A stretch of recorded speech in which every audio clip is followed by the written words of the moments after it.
जैसा कि हम सभी लोग जानते हैं, आने वाले दिनों में हर एक दिन यूं ही व्यतीत हो रहा है, फिर भी हम सभी पूजा पाठ इत्यादि अन्य कार्य नहीं कर पाते।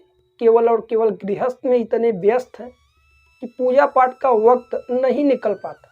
फिर भी जो लोग गृहस्थी हैं या जो लोग वैष्णव भक्त हैं, आप सभी को एकादशी का व्रत रखना चाहिए। एकादशी व्रत के बहुत सारे विशेष नियम नहीं, कुछ नियम का पालन करते हुए आप हर एक व्यक्ति को एकादशी का व्रत करना चाहिए, जिससे कहीं ना कहीं वर्तमान में तो लाभ इसका मिलेगा, साथ अंत में भी मोक्ष मिलेगी, गति मिलेगी। इसलिए इसी माह में 1-2 दिन के बाद मार्गशीर्ष माह कृष्ण पक्ष की उत्पन्ना एकादशी आरंभ हो रही। इसी एकादशी से आप सभी संकल्प लें और एकादशी का व्रत आरंभ करें।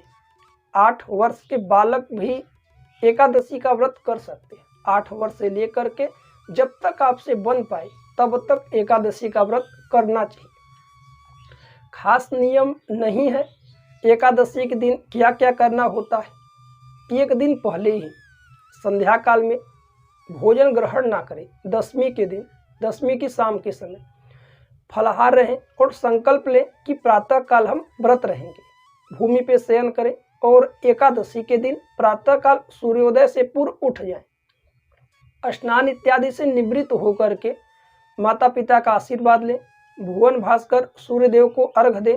साफ शुद्ध वस्त्र धारण करके एक चौकी लें, उस पर लाल वस्त्र या पीले वस्त्र बिछा करके भगवान श्री हरि की प्रतिमा, मूर्ति, तस्वीर जो कुछ आपके पास उपलब्ध हो वहाँ पे रख करके पंचामृत, दूध, दही इत्यादि से स्नान करा करके ध्यान करके पुष्पमाला चढ़ाएं, नैवेद्य इत्यादि अर्पित करें। हर एकादशी अलग अलग होती है। महीने में 2 बार एकादशी पड़ता है, एक कृष्ण पक्ष में तथा दूसरा शुक्ल पक्ष में।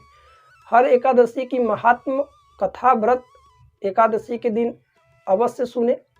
साथ ही साथ नैवेद्य के रूप में ऋतु फल, मौसम के फल इत्यादि अर्पित करें, लड्डू इत्यादि का भोग लगाएं। भगवान श्री हरि को तुलसी पत्र चढ़ाएं। हालांकि तुलसी पत्र एकादशी को दिन ना तोड़ें, एकादशी से पूर्व तोड़कर रख लें या फिर बाजार मार्केट से खरीद लें। पूरे श्रद्धा भाव से कुछ दिनों तक आप सभी एकादशी का व्रत करके देखें, निश्चित ही आपको लाभ होगा। साथ ही साथ अंत में भगवान की शरणागति प्राप्त हो, इसमें कोई संशय नहीं है। व्रतों में सर्वश्रेष्ठ व्रत एकादशी का बताया गया। अब नियम क्या क्या है। एकादशी के दिन पूरी तरह से फलाहार रहें। फल इत्यादि आप ग्रहण कर सकते हैं, जूस इत्यादि ले सकते हैं। घर में भी ध्यान दें कि चावल इत्यादि ना बने।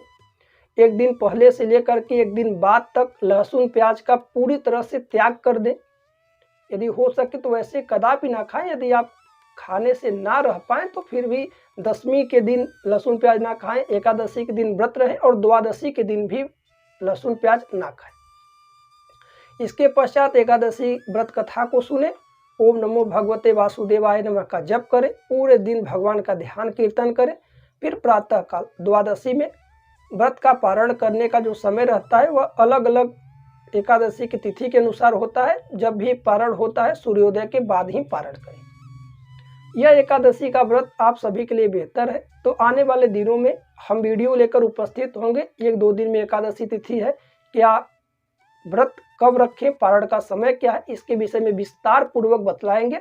आप सभी पूरे श्रद्धा भाव से एकादशी का व्रत अवश्य करें।